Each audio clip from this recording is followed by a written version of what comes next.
All right, so I'm gonna turn this into a course, but sum it up really quickly for you guys. We're gonna do a couple things, one of them being how to find applicants, how to train your applicants, and how to make sure you're getting the most out of your applicants. And obviously, you wanna make sure you're not getting any applicants that might be doing sketchy stuff. And I'll kind of show you how to sort through those types of people and ask them the right questions so that we don't run into those issues.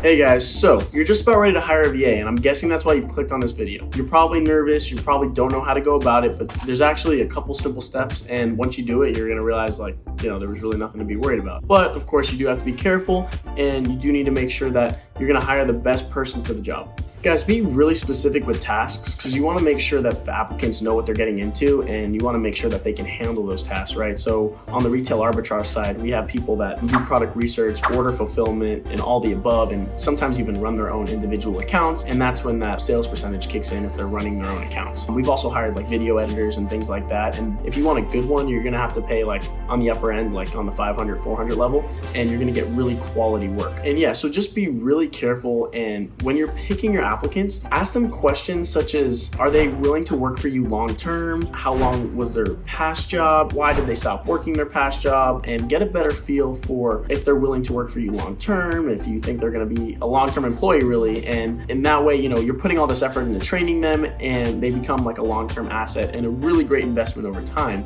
And you guys can work together and create a relationship.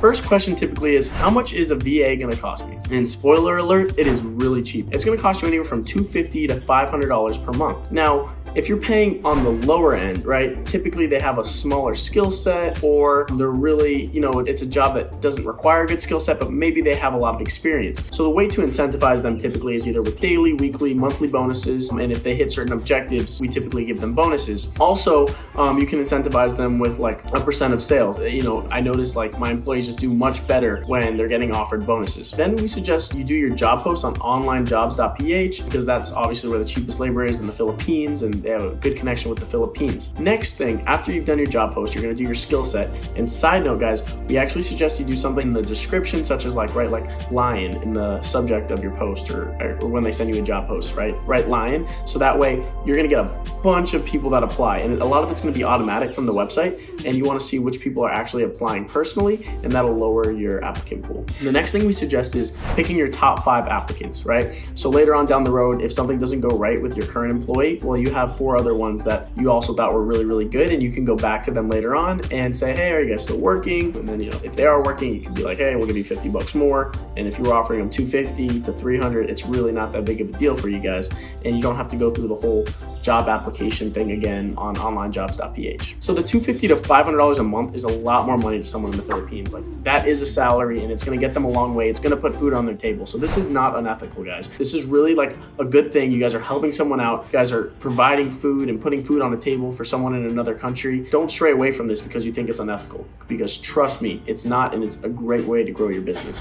When I'm searching for my employees, I'm typically just looking for general intelligence, if they can, communicate properly, if they have experience in customer service, and like I said, long-term employees are awesome, and that's really what I'm looking for. Also, guys, remember, bonus structure is super important. Have that laid out, have that ready to go, so that way you can really inspire them and make sure they know they have room to grow over time with you guys. And I think if you guys do this and execute properly, it's really, really, really going to help you guys grow your business and move on to something else, or continue to grow this business in other avenues.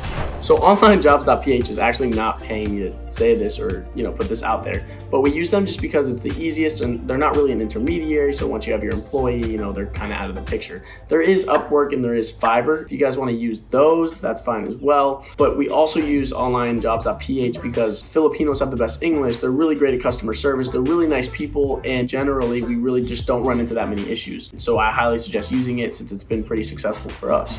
So when I'm training my virtual assistants, I'm typically hopping on Zoom calls and explaining things very, very slowly.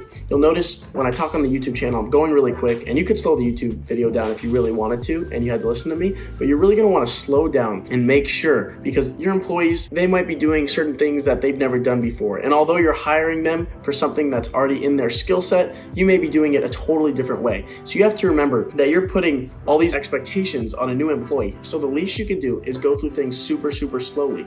The next thing I recommend is actually recording your Zoom calls.